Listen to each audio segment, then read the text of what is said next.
Assalamualaikum warahmatullahi wabarakatuh.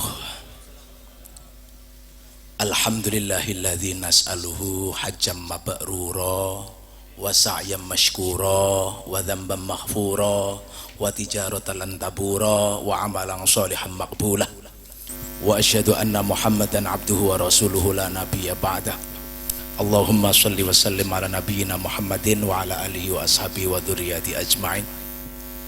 Jamaah rahimakumullah, wabil khusus haibul hajah. Alhamdulillah siang ini sesarengan kulolan panjenengan mengayu bagyo rencana keberangkatan sahibul bait Mas Adi Purnomo sekeluarga berangkat Mekah Mukarramah Madinah Munawwarah.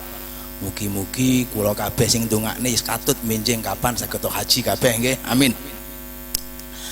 Enten cerita di Kebalenan itu Banyuwangi ada dua orang bertetangga A dan B. A ini kebetulan hidupnya normal, pegawai negeri, suami istri, anak loro, isuk budal megawe, sore pulang, normal sekali dan lugu mituhu. Nah kebetulan B ini agak berdigasan, dia bukan pegawai negeri, pengusaha, bojone telu bang, bolak balik menggane ngapusi sing wedok bang. Hingga si A itu ngeling nih, Mas sampeyan aja nemen-nemen tau dadi wong urip bolak-balik ngapusi. Ora apa-apa bojoku dhewe tapi mlebu neraka lho ngapusi. Enggak, bojo dhewe. Begitu nyampe di akhirat, itu ternyata si B itu wis nang swarga dhisik, Mas. Si A protes, "Tuhan, itu kok nang swarga dhisik padahal wis bedigasan kuwi penggaweane aku lho wong lugu. Isuk budal sore mulai bojoku ya kuwi tarato aku wis pokoke aku jujur banget." Ya kowe ngerti ya aku ki cemburu karo kowe. Lah kok kowe itu? Lah sing mbok dene ora aku tok bojomu barang kowe wedi. Akhirnya Gusti Allah cemburu, Pak. Jadi cemburu Gusti Allah itu, Pak, ceritanya. Loh, cemburunya Gusti Allah itu di situ. Makanya enggak, cemburu gitu aja sudah. Kalau Tuhan cemburu itu hati-hati, Pak. Hati-hati itu, Pak. Kemudian ada seorang kiai yang kebetulan datang santri itu langsung pulang itu dikasih sorban, Pak. Wah bangga. Wah aku mau kong di Pak Yai Muntaha mulai dikasih sorban, bangga. Langsung cerita nang kanca-kanca nih, monggo. Aku suwane di Pak Yai langsung dikasih sorban, weh bangga. Lah yang denger itu tertarik. Wah aku lek rono mesti ora kur sorban, sak siwake sak kurmane dikasih. Begitu datang orang dikai sorban, mulai dikai serbet, Pak. Ya mestinya kan kecewa toh, Pak. Yang pertama datang kasih sorban, yang kedua malah dikasih serbet. Protes, "Pak Yai, saya ini iri. Dulu teman saya datang ke sini kasih sorban. Loh kok saya dikasih serbet?" Sik le. Serbet iki manfaatnya akeh ndi karo sorban? Aku pengen takon. Yo akeh sorban nggih salat. Sik. Lek enek reget nggih serbet apa? Nggih serbet. Nah, ya itu. Kowe lek nggih serbet. Kuwi nang kampung-kampung iso diterima. Lek nggih serban, kuwi dadi kiai ngenteni diambungi tangane kowe malan susah kowe malan kok. Hingga kemudian sekarang ini banyak orang yang jarang pakai serban. Sing pakai serban malah jamaah tabligh, Pak.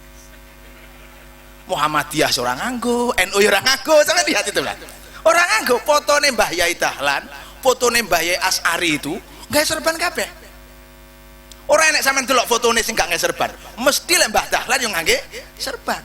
Mbah Yai Hasyim Asy'ari yo ngangge serban. Saiki ora enek pimpinan Muhammadiyah serbanan, ora enek. Hingga kemudian ketika ada orang pakai serban pangling, tablek, padahal Mbah Dahlan kuwi ngono lho, Pak. Begitu juga yang NU. Enek wong serbanan jenggoten langsung iki salapi. Padahal contoh salapi itu saya ini asli ulama salap kono, salap kene itu loh. Jadi enak, nggak inti eneng gitu loh, Pak. Enak. Jadi artinya apa? Hari ini banyak kita ini pangling dengan sejarah kita. Pangling. Hingga ketika kita melihat satu hal, kita tidak pakai view helikopter, tidak pakai view pesawat terbang, tidak pakai view puncak, kita pakai view lapangan bola. View lapangan bola itu kalau melihat sesuatu masalah itu hanya sepihak, sepotong. Tapi kalau kita ngelihat pakai helikopter, kita akan melihat semuanya. Disitulah kemudian pentingnya Al-Quran itu bukan teks yang kita pelajari saja. Kita akan kacau. Sampean tahu gerakan radikalisasi yang sekarang muncul, seperti ada orang ISIS lah.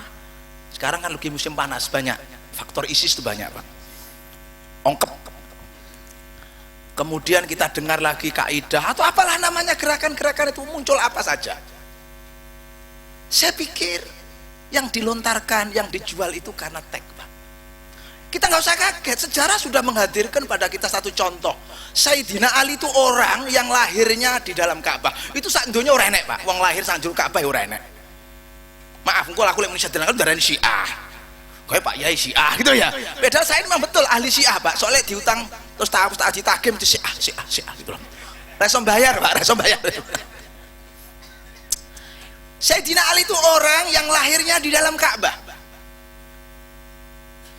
Ini fakta. Kemudian setelah melahirkan, ibunya namanya Fatimah itu keluar dari pintu Ka'bah. Yang menerima pertama kali bayi yang masih merah itu adalah Rasulullah Muhammad sallallahu alaihi wasallam. Ini sejarah Pak. Cuman golek sak donya. Lo proses lahirnya itu agak mistik Pak. Gila Muhammadnya gak percaya. Jadi begitu sudah masa kehamilan hampir melahirkan itu, Bu Fatimah itu menghadap pintu Ka'bah. Ya Allah, bukakan pintu, aku ingin melahirkan di sini. Dibukakan pintu dengan sendirinya. Walaupun bangsa ini kira percaya Muhammadiyah, akeh, mana percaya Pak? Tapi dodolan. Iya, saya punya kader Muhammadiyah itu di tembok namanya Kang Bentul itu, ora percaya akeh, tapi dia perajin akeh itu lah. Akeh. Sekarang bukanya di Merayu sana. Itu santri saya itu. Gak percaya tapi dodolan.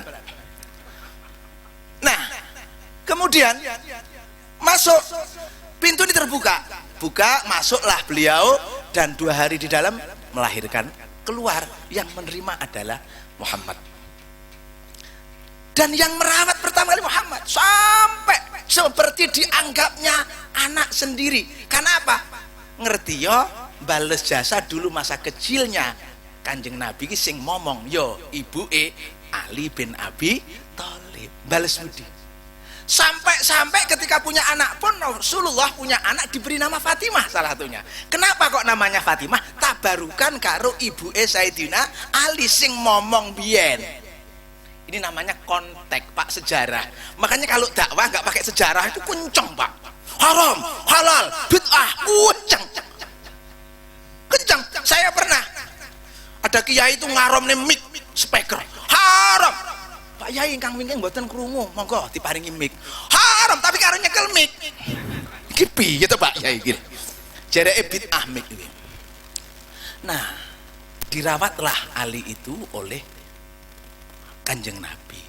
Nah, siapa sahabat yang diklirkan oleh Nabi sebagai pintu gerbang ilmu adalah Ali.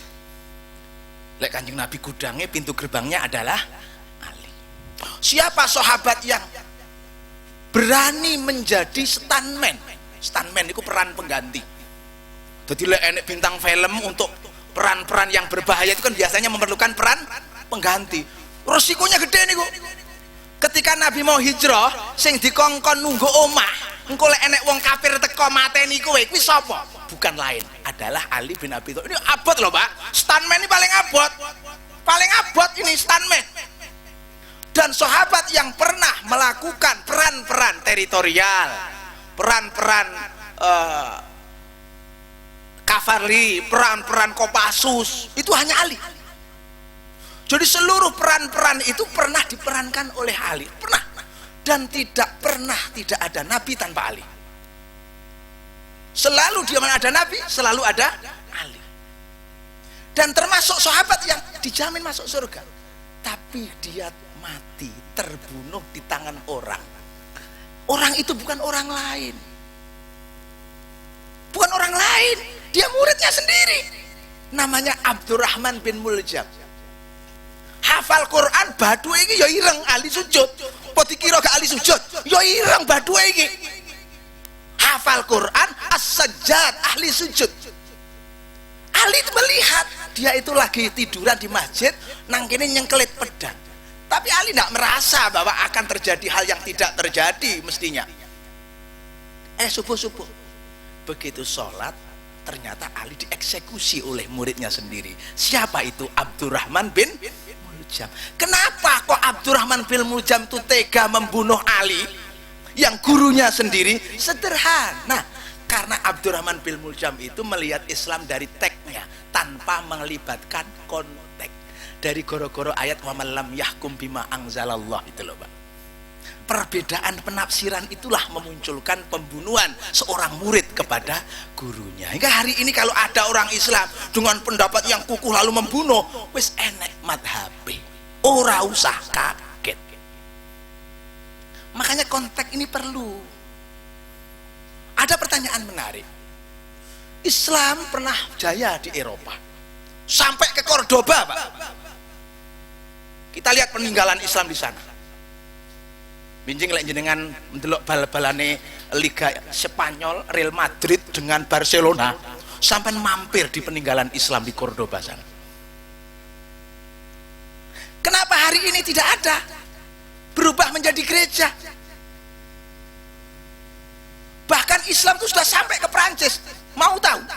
Al-Quran asli, naskah turunan asli itu sebagian ada di Birmingham, Inggris, Pak. Bukan di Indonesia loh, Pak. Bukan di Indonesia. Dan disimpan juga beberapa yang asli itu. Al-Quran itu kan sudah mengalami pembaharuan, Pak. Dalam arti penulisannya, bukan teksnya. Jenengan lek maca Al-Quran awale gak iso maca, Pak. Siji gak ono harokat, loro gak ono titik, loro gak nganggo tajwid, telu gak nganggo ilmu sorop, ora enek. Quran ini nganggo ngono ora enek mbiyen iki. Begitu muncul disampaikan oleh Nabi, ditulis oleh sahabat itu dibacakan sesuai dengan dialek. Sing Jawa Tengah nganggo Jawa Tengah, sing Madura nganggo Madura. Nah, karena perang melawan orang-orang yang murtad itu banyak sahabat yang hafid itu kemudian meninggal dunia. Lalu ada inisiatif bagaimana kalau Al-Quran ditulis secara utuh. Maka muncullah Mushaf Utsmani dengan ketua komisi penulisan namanya Zaid bin Sabit. Jadi Al-Quran ada harokat, ada titik, ada tajwid. Itu sejak Utsman, Pak. Jadi oleh sampai muni kudu asli kok Kanjeng Nabi, wis gak enek. Bid'ah sampean maca Quran ngono iki bid'ah malah. Karena yang asli gak ada. Ini fakta. Dan kalau sampean tahu, ketika Al-Quran itu ditulis, dibuatkan teks, itu kan ada 4. Ada 4 buku. Dan 4 buku itu semua sudah terbakar yang di Arab. Yang justru masih utuh itu ada di New York, ada di Irlandia, ada di Inggris. Negara Islam satu pun tidak ada yang punya naskah asli itu, Pak. Sing asli nembien. Kenapa? Karena memang umat Islam ini semakin ke belakang tidak menghargai ilmu. Kurang. Kalau ilmu rapatek ngergani. Bukti orang tidak menghargai ilmu itu satu, kalau tidak mau berbeda, Pak. Saya ini loh enak berbeda. Kenapa? Bojowi Muhammadiyah NU rasane podo, Pak. Nah, ada, Pak. Ada yang Muhammadiyah, ada. Ini yang saya bawa yang kebetulan keluarga Muhammadiyah. Soalnya ben podo rogo jambi ini kan gitu ya. Rasa NU jadi enak tuh, Pak. Lah rasa stroberi gitu loh, Pak. Rasa kaget. Sampai juga nggak usah marah-marah. Wong pancen ra iso sampean gitu, Pak. Aja terus mulai mureng ora oleh. Ngono kuwi mureng ora oleh. Apa meneh mbah iki mung sampean kalek diluk karo aku ya padha buntele. Jadi artinya apa? Disinilah perlunya konteks. Karena apa? Ayat yang turun itu nggak tiba-tiba, Pak. Al-Quran itu nggak tiba-tiba. Semua ayat yang turun itu masih ada peristiwa yang menyertai dan itu bersifat universal, berlaku hingga kini sampai sekarang. Kalau Al-Quran itu ditafsirkan hanya teksnya tanpa melibatkan peristiwa yang menyertai, maka Al-Quran itu sangat sementara. Contohnya misalkan begini, Pak. Di Al-Quran itu ada namanya surat Quraisy. Mindset kita Quraisy itu nama suku. Sukunya siapa? Muhammad. Wajar kalau kemudian ada nama surat Quraisy. Yang membawa Quran karena orang Muhammad, suku Quraisy, wajar. Dan itu sangat sektoral sekali, kecil. Coba kalau kita buka sejarah, kenapa kok ada nama Quraisy? Dulu itu namanya Mbah Abdi Manaf, tuh kakek buyutnya Nabi. Itu punya anak 4, Pak, laki-laki. Abdi Manaf itu punya anak 4, Hashim, Naufal, Muthalib, sama Abdi Syams. Sejarah loh Pak, diwaca. Sekarang untuk mengakses sejarah itu nggak sulit. Ada orang yang paling pintar hari ini, Asy-Syaikh Al-Alim Al-Alamah Google. Itu paling alim itu Pak. Paling alim, sampean sing duwe HP, Syekh Google paham. Sampean takok Pak Kiai, saya bingung. Pemene kene stroke. Walah ora ngerti we. Ora ngerti. Abdi Manaf ini punya anak 4. 4 anak ini dididik apa? Bisnis Pak. Jadi ternyata anaknya Abdi Manaf itu nggak ada yang dididik jadi kiai, itu nggak ada. Dididik menjadi bisnismen. Baik Kanjeng Nabi itu. Lah kowe tak pondokne nang Gontor ben nggak ada itu. Jadi sekarang kalau ada orang Islam kowe tak pondokne ben kiai itu malah tujuan yang sangat dangkal. Sing penake dadi pedagang terus dadi kiai penak. Lek dadi kiai terus pedagang susah. Susah umatnya dijual kadang-kadang. Loh ini fakta dulu. Saya ini mulai procot di kiai yo, Pak. Mau bantah gimana? Saya ini loh ada procot, sing anaknya saya tuh kiai. Jadi kiai turu, saya ini jadi turunannya kan gitu loh, Pak. Jadi yang bagus itu jadi pedagang dulu terus jadi kiai. Kayak Pak Adi ini. Pak Adi ini kan wong sugih janjane. Kayak mau ngarep kecil itu, lek cara aku kecil kok iki. Wis dibubrai kabeh ke pondok selesai gitu loh, Pak. Kecil ngono kuwi. Wong sugih iki dengar pensiun karek meneng meteti ngene wis karek pira setahun wulan meneng itu duwe engko. Jadi dididik pedagang. Ketika sudah mapan jadi bisnismen, Hashim itu ditugaskan untuk delegasi dagang ke arah Irak, Eropa, Pak. Makanya wajar kalau kemudian Islam itu sudah masuk ke Inggris zaman Nabi. Karena jalur perdagangan sudah dibangun oleh mbahnya dulu, Mbah Hashim. Wajar, Pak, wajar ini enggak. Dan jalur itu kan tembus, enggak pakai laut. Enggak pakai laut. Perjalanannya pendek dan itu sudah pernah dilewati oleh lalu lintas Mbah Ibrahim. Mbah Ibrahim dulu kan lalu lintasnya kan di situ. Palestina sampai Mekah itu lalu lintasnya 3.000-2.500 km itu baku biar. Nyapa melaku, karena yang ngopeni Mbak Nom. Jadi haji ini jangan marani Mbak Nom. Dan jadi gitu loh, Pak. Guyon Pak. Lo ini fakta dulu, fakta loh. Kita ngomong fakta sejarah. Nah kemudian Naufal itu dididik untuk berdagang ke arah Irak, itu masuk ke daerah Cina, Asia Tengah, Rusia. Makanya Islam itu sudah masuk ke Asia Tengah itu sudah zaman dulu, Pak. Islam itu masuk di Cina itu sudah ada. Orang kok saya gitu. Jadi saya kira nek wong Cina kok masuk Islam ora usah kaget. Tapi malah sing kaget nyapa kowe gak Islam itu loh, Pak. Karena dulu itu Cina itu sudah dimasuki Islam zaman Nabi. Kemudian Abdi Syams itu dididik berbisnis ke arah Afrika, mulai dari Somalia, Eritrea sampai ke Mauritania, berbatasan dengan Gibraltar Spanyol sana. Nah Abdul Muthalib dididik berbisnis ke arah timur, ke Yaman sampai ke Indonesia sini, Pak, sampai teko. Makanya kalian lihat sampai nang timur sudah ada orang Islam di sana. Perdana menterinya itu loh pernah orang Islam namanya Mar'i Al-Katiri, Arab di sana. Sampean tahu ke Papua itu sudah Islam sebelum Belanda. Di Fak-Fak sana sampean golek jejak Islam sudah sejak abad ke-13 sudah ada.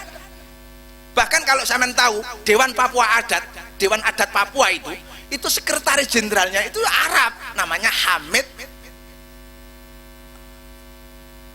Soleh Al-Hamid.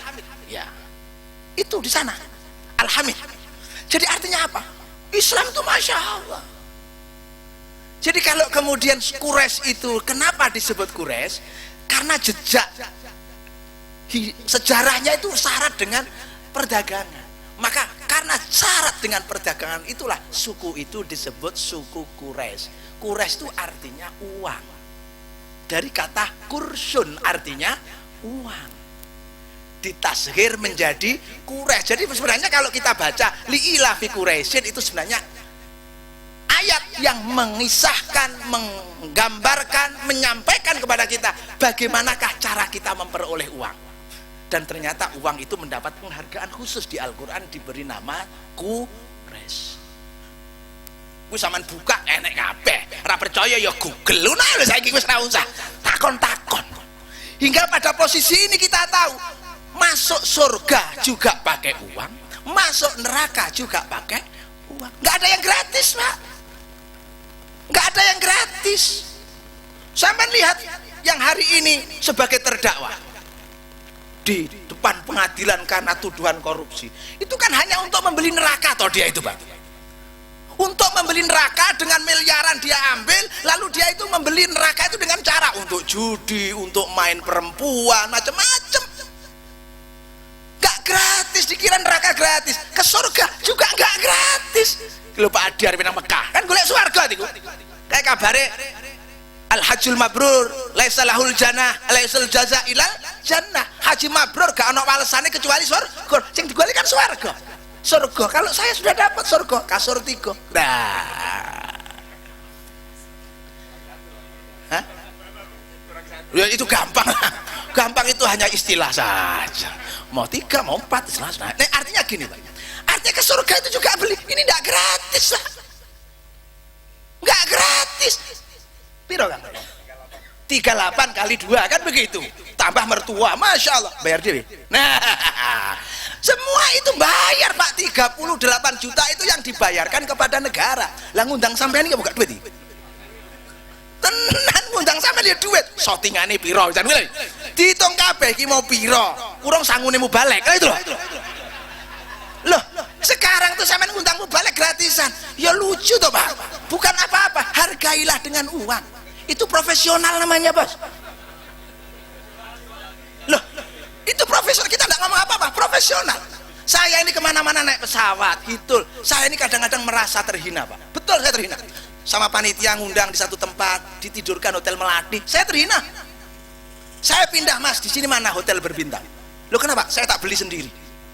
Loh kenapa? Loh kiai mbok lok nih Hotel Melati, kayak jam 12 akeh wong dodok-dodok terus piye jajan? Kan yang menghina kiai itu. Saya ngomong sama panitia berarti, oh coba turok nih Hotel Melati, ngino kiai sampean, Pak. Loh, kalau semudah kiai itu ndak mau tidur ndak masalah. Tapi saya sering ngomong, yang profesional. Saya ini ninggalkan pondok berapa orang, lalu sampean ngundang saya ke sini, itu jangan sampean pikirkan sekedar ngundang saja. Kadang-kadang kita itu untuk urusan anak sekian juta kita bayari sampai dipanggil jalur mandiri perguruan tinggi loh, bangga. Wah, aku mlebu nang UI mandiri artinya golek duit becekan kayak dosene. Ngono golek bangga, 100 juta berangkat. Lah kiai diundang terima Hotel Melati. Kasurin dilembok. Wah.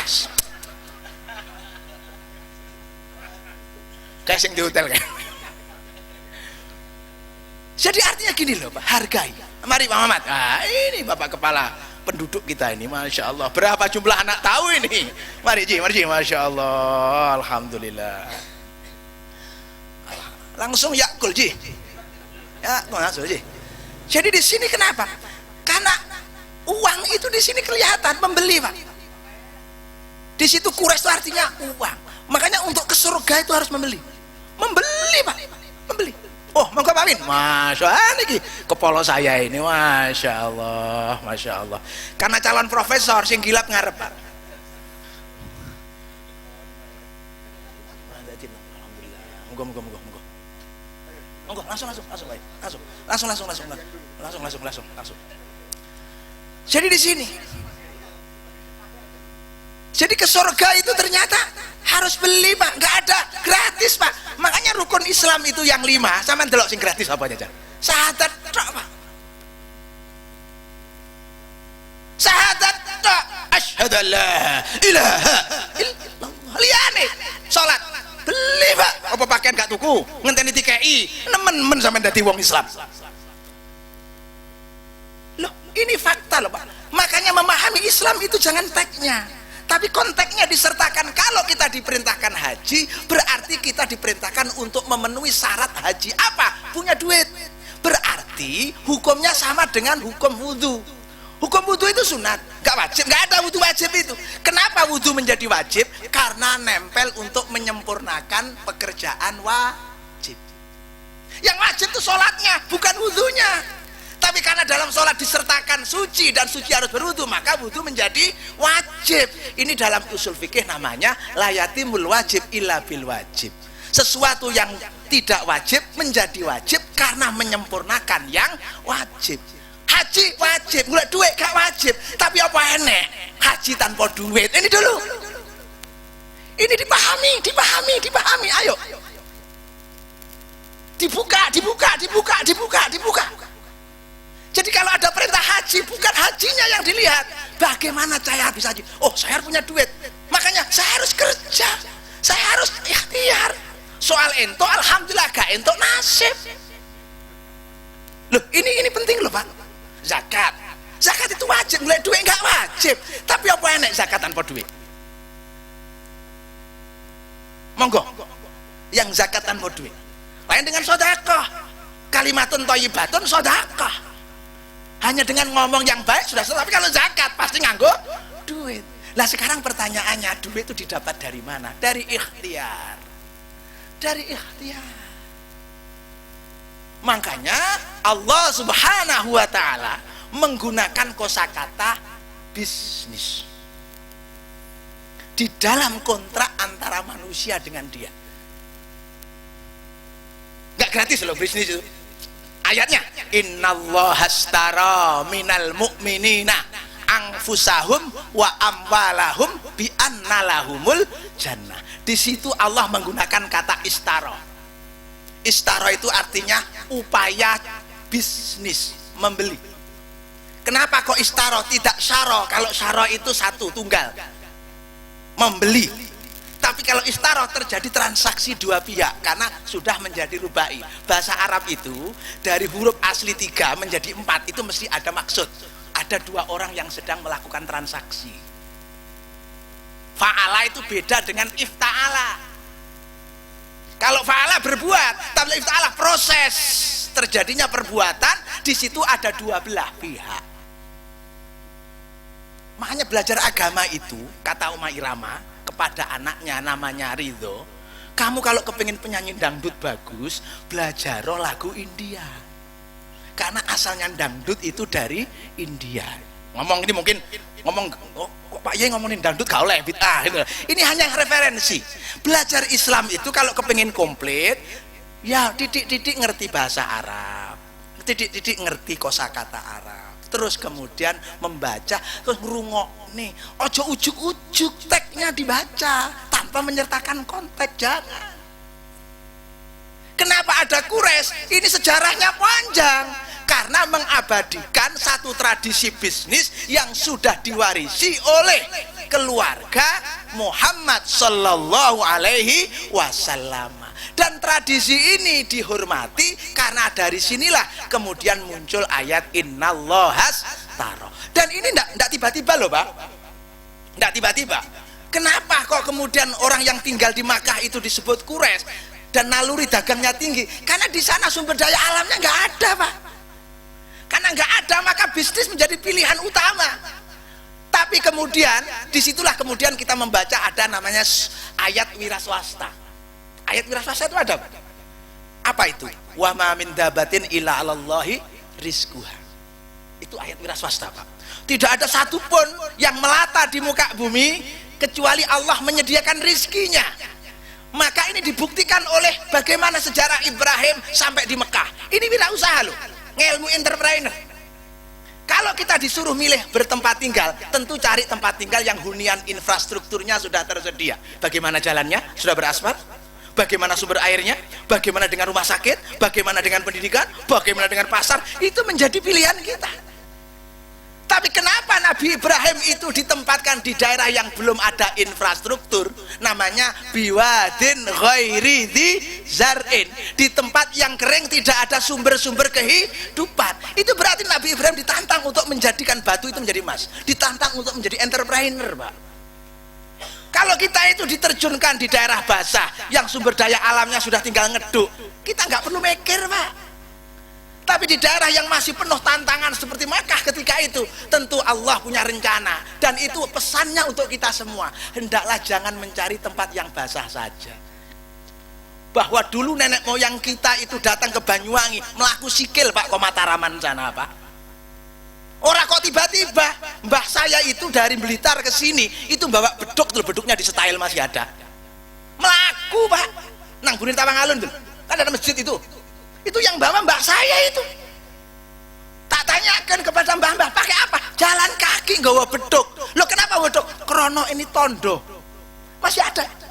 Jadi hari ini kita bisa enak gini karena mbah kita dulu itu memakai filosofinya Nabi Ibrahim biwadin ghairi zair. Enggak tiba-tiba. Coba lihat, anaknya orang kaya belum tentu tetap mewarisi kekayaan karena enggak punya jiwa entrepreneur. Bahwa kemudian kita kaya karena ada entrepreneurship dan itu ada pada diri Ibrahim. Dan dulu Mekah itu kering kerontang, Pak. Menjadi seperti sekarang karena doanya Ibrahim dulu. Gusti, kula njaluk sok daerah niki keturunan kula iso salat, iso ngibadah, tur wong padha condong atine tahu. Iso rene. Jadi Mbah Adi ini rono untuk panggilan Mbah Ibrahim. Nyapa Mbah Ibrahim rono? Lah, karena menggunakan filosofi entrepreneurship. Orang wira swasta itu berpikir impossible itu bagaimana menjadi possible. Hari ini Amerika sudah menemukan tempat yang sama dengan bumi, namanya Kepler. Kemarin si Hawking itu, ahli fisika itu sudah mengatakan umat manusia itu akhir milenium ini jadi tahun 2100 wis entek, Pak. Jadi mau tahun 2050 ora penting kuwi. Wis kiamat. Asumsinya ada 3, bencana sosial, bencana alam, dan juga bencana asteroid. Jadi ada asteroid sebesar Pulau Bali yang sekarang menuju ke sini. Insya Allah hadir di sini tahun 2030-an, katanya begitu. Kalau atmosfer kita tidak mampu melindungi, jebol daerah kita, entek. Sama delok Tianjin itu, Cina yang sekarang meledos itu hanya dari bahan kimia yang terbakar. Koyok ngono lah asteroid, kelewedi loh, Pak. Kuwedi, Pak. Nah, si Hawking itu menyarankan carilah tempat lain di muka bumi ini yang sama di atmosfer lain. Loh, apa mungkin? Ya mungkin. Apa bisa? Ya bisa. Karena ayatnya wa ma min dabatin illa 'alallahi rizquha. Ayatnya jelas. Kalau kita bisa melata di sana, kita bisa menciptakan sistem kehidupan baru di sana. Ya iso-iso ae toh. Jangan bilang possible impossible. Disitulah konteks itu disertakan. Nah insya Allah kalau dakwah itu pakai konteks itu insya Allah delok itu pakai view-nya helikopter, Pak. Kebetulan saya ini punya kartu sampai sekarang punya itu nomor baku Muhammadiyah itu saya punya, Pak. Sampai sekarang itu saya punya, tak undi-undi. Dan anak-anak saya itu banyak yang sekolahnya mesti Muhammadiyah, mesti itu. Di samping pondok pesantren juga Muhammadiyah. Perguruan tinggi Muhammadiyah ada, SD Muhammadiyah ada, komplit. Kenapa? Karena saya berpikir ini bukan persoalan perbedaan, tapi persoalan area tugas saja. Kalau kemudian kita bisa komunikasi, saya yakin. Karena apa? Hari ini banyak loh saudara-saudara kita yang untuk sholat saja sulit, Pak. Sulit. Seperti kalau di Myanmar, Jumatan gak oleh, Pak. Kita di sini gegeran, konco kita itu loh di India posol kemarin gak oleh pegawai. Ada juga diskriminasi agama, wong Islam gak oleh jadi pegawai. Karena apa? Produktivitasnya rendah. Bolak-balik tinggal di sholat. Loh, ini banyak saudara-saudara kita seperti itu. Maka di sini kekuatan kita jangan berburu di dalam kebun binatang. Kalau berburu di kebun binatang nggak perlu pakai ilmu, tapi berburu di belantara hutan itu perlu nyali, Pak. Disitulah pentingnya. Pentingnya di situ. Nah, jamaah rahimakumullah.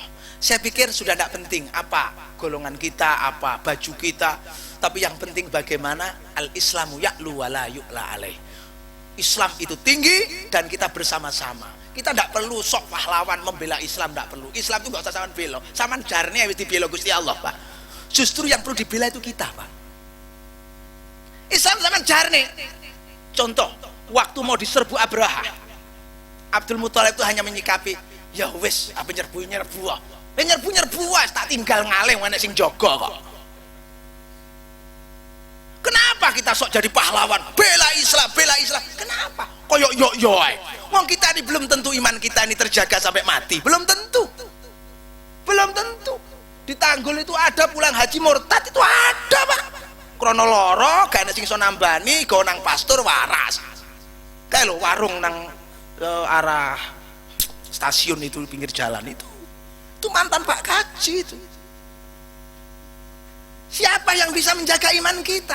Jadi hari ini kita berlomba-lomba bukan bagaimana membela Islam, tapi bagaimana kita berlomba-lomba diakui sebagai muslim. Itu saja. Itu sudah prestasi, Pak. Bagaimana kita bisa diakui sebagai muslim? Tandanya gampang. Angger syahadatnya podo, selesai. Soal sholatnya gak podo, ya ben-bene kono lah, mungkin rong pateng deh. Ngono. Urung pateng enek wong Islam rong patek seneng sholat. Ya ngongkon Mas Tablek iki kon marani. Suregep iki. Pokoknya kalau ada masjid kok sepi, undang saudara-saudara kita. Wis tadi pasukan Kopassusnya siap itu ya Mas Rahman ya, siap berkunjung. Sampean apa gelem berkunjung kono-kono? Gak gelem, kesel sampean. Apa enek wong Muhammadiyah berkunjung sarung ayo Kang sholat gak enek. NU gak gelem ya, sing gelem iki tok. Ayo ki ora izin. Ora izin awake dhewe kan iso izin to, gengsi. Bareng wis enek, Pak. Enek. Jenggot lho gengsi awake dhewe iki, Pak. Dicukur klimis ngono ben kaya Jokowi kakoh. Kadang-kadang kan gitu. Kalau kepengen ini Masya Allah saudara-saudara kita ini, wah kono anu. Seneng saya. Saya ini Abdurrahman ini anak saya. Kamu tuh pokoknya ora tak anggap berhasil lek wong sak krikiran rung gelem jamaah. Titik. Gagal. Kowe arepe ngalor ngidul kono lek wong krikiran gong jamaah urung tak aku santri ku naik. Lho coba itu, Pak. Wis enak-enakan saja itu sekarang. Jadi kita ini sekarang berusaha bukan membela Islam. Biarlah Islam itu sudah ada yang punya namanya Allah Subhanahu wa taala. Tapi kita berlomba-lomba piye diakui dadi wong Islam. Itu loh yang penting. Ojo sok dadi pahlawan kita itu. Saman jarno lho. Coba kasus September itu. Ya, kasus September itu meledak itu loh, gedung-gedung Amerika. Itu kan asumsinya Islam itu kan mingslet di Amerika. Malah wakeh mingslet. Seperti sekarang isu-isu radikalisasi disematkan Islam tambah berkembang. Caranya gampang. Eropa itu takutnya kepada Islam itu salah satunya politik populasi, Pak. Anaknya akeh. India itu kemarin PM India itu sudah membuat ratifikasi undang-undang wong Islam kudu manut negara, anak kudu loro. Lah wong Islam rata-rata anak 5 lho, Pak. Turki itu menjadi penjajah Eropa hari ini. Jerman, Prancis, Inggris wedi karo Turki karena punya populasi. Anak wong Turki rata-rata lebih kok 5. Sedangkan wong Inggris sitoke menggeh-menggeh, Pak. Loh ini jelas. Loh ini yang dikatakan Nabi, duwe tanah salu gayo keturunan sing akeh. Saya ini sudah 15, Pak. Sudah gaya saya ini. Sampai piro kur loro dah. Loro saya di 15 sudah. Saya mati saya punya 15, nanti punya anak-anak 15 kali 15. Coba piro sampean. Wedi pisan. Ini penting, Pak. Jadi sudah diatur sama Allah. Politiknya apa? Tanah kahu, tanah salu, nikah dan berketurunanlah. Makanya sampean syirik loh, Pak. Kalau hanya 2 karena takut tidak makan tuh syirik. Itulah yang disebut antakluta aulad khosyata imlak. Takut memberi makan kepada anak itu karena takut memberi makan itu syirik. Jadi kita ini yang penting bukan anak, yang penting kan produsennya anak itu tuh, Pak. Angker produsennya menarik kan dua anak terus. Ini penting, Pak.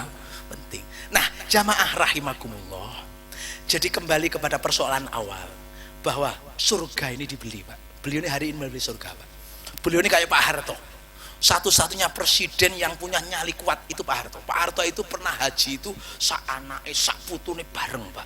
Bayangkan negara ditinggalkan dalam keadaan sebegitu rupa. Sak anak sak putune, mau pesawatnya dibom lah sentek itu, Pak. Pak. Itu satu kehebatan. Makanya jangan menyalahkan yang dulu-dulu. Pak Harto itu ya apike ya akeh, Pak. Artinya apa? Satu keberanian. Beliau keberanian. Ini nanti rumahnya siapa? Dipasrai kunci saya. Wah, ini beliau ini meninggalkan rumah, membuang 38 kali 2. Kan wis entuk avansasi tok itu, Pak. Anyar itu, Pak. Kalau di gua tinggi kaji kan gitu toh bahasanya. Inilah yang kita sebut surga pun juga membeli. Untuk bisa membeli surga yang paling tinggi itu sederhana. Sampeyan kepengin swarga sing paling dhuwur. Sing paling dhuwur. sing paling mewah. Kalau bintang 5 plus 6. Jadi bintang 5 plus 6 kalau hotel. Ada caranya. Lan tanalul birra hatta tunfiqu mimma tuhibbu. Loh, sing dawuh Gusti Allah dhewe. Sekali-kali, lan itu sekali-kali, artinya tidak ada upaya lain kecuali itu, gitu loh Pak. Sekali-kali kalian tidak akan pernah mendapatkan kebaikan yang sempurna. Albir itu namanya kebaikan tanpa cacat. Kebaikan itu ada yang pakai cacat loh Pak. Contoh begini, wah itu keluarga baik, sayang nggak tuh anak, gitu ada begitu. Kan masih ada sayang Pak. Ada kebaikan itu masih cacat. Itu keluarga baik tapi anak sing nomor loro tambeng ya lah gitu loh. Ini kebaikan yang sempurna yang nggak ada cacat sama sekali itu albir. Kalau kebaikan masih ada catatan-catatan tuh namanya hasan, khair, thayyib, itu masih ada catatan. Dalam Al-Qur'an tuh kosakata baik itu banyak Pak. Ada khair, ada hasan, ada thayyib. Ada, makanya bahasa Arab itu didelok sih. Ada kata hasan dan khair ketemu. Gitu ada. Ada ma'ruf, fa imsakum bi ma'rufin aw tasrihum bi ihsan. Ma'ruf juga diartikan baik, ihsan juga baik, ketemu dalam satu kata. Iki kuliah tafsir apa itu janjane mau? Ya. Jadi baik itu dalam beberapa ayat itu beda-beda. Nah, kumpulan dari kebaikan yang itu tidak ada cacat sama sekali, itu namanya albirru. Itu sudah baik Pak. Hingga kalau orang disebut bir itu sudah gak ada cacatnya sama sekali, noda kecil tidak ada Pak. Makanya kalau kemudian kecuali bir bintang, bir angker itu juga aja Pak. Jadi bir ini sempurna sekali. Jadi kalau kita ingin baiknya sempurna tanpa cacat, banyak loh perbaikan termasuk. Tapi seenek tapi ini loh Pak, seenek Pak. Kadang-kadang gitu. Wih apik wis sugih iya. Bojone ayu iya, anake apik-apik iya. Tapi aku krungu-krungu sing lanang iki jon judes sing wedok apik kok sing lanang mesti turu nang ngarepan kadang-kadang ngono kuwi. Gak wani buka lawang. Sik enek catetan sik enek. Akeh lho wong lanang gak wani buka lawang tuh akeh. Sing wedok bengok-bengok akeh, Pak. Wong ngrasani apik tapi. Kayak gitu loh. Nah, kalau bir itu enggak ada tapinya. Enggak ada catatannya. Makanya Allah mengatakan albir itu lan tanalul birra. Jadi kamu sekali-kali tidak akan memperoleh kebaikan yang sempurna sampai kalian berani mendermakan, menginfakkan, memberikan sesuatu yang paling kalian hargai kepada orang lain. Nah, apa di dunia ini yang paling kita hargai? Salah satunya adalah uang. Dompet sampean itu Pak, ada pecahan 100, 50, 10.000, 1.000. Sampai Jumatan. Kaleng tuh keliling. Yang sampai ambil yang paling ringan menurut sampai mana? Sampai alhamdulillah yakin, janji loh Pak, janji. Sampai timbel pokoknya sampai tenan. Pokoknya lek sana timbel sampai lek wani sing 100. Ayo pokoknya. Tenang. Jadi yang paling ringan itu umum saja. 100.000 itu paling berat lah, paling abot. Tapi kalau kita paksa lalu kita cemplung nang kaleng, itulah yang disebut lantanalul birra.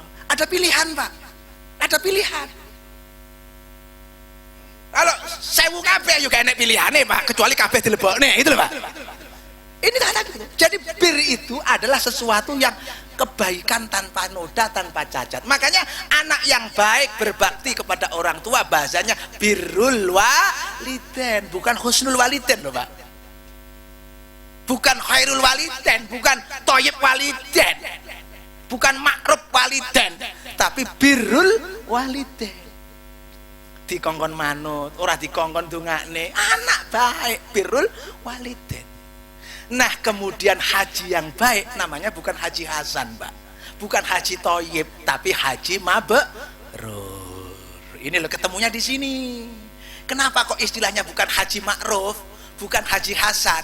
Sebab kalau hasan itu baik tapi masih ada titik kecil yang mengongkar kata delalah tapi gitu loh, Pak. Tapi kalau bir itu sempurna semuanya, sempurna, gak ono cacatnya sama sekali. Makanya untuk mengukur kesempurnaan kebaikan itu, kalau kita sudah berani mengeluarkan apa yang paling kita hargai untuk orang lain. Beliau 38 juta, bukan untuk pribadi beliau, tapi dikembalikan kepada yang punya Allah Subhanahu wa Ta'ala. Pun Gusti kula kek ini sampean pun. Nah, inilah modal untuk haji mabrur. Aja njaluk ganti, Pak. Nggo rono karo nggo rokok dodolan. Ngono kuwi lah. Akeh ngono kadang-kadang nggo rokok dodolan aja sampe. Nggo sarung dodolan.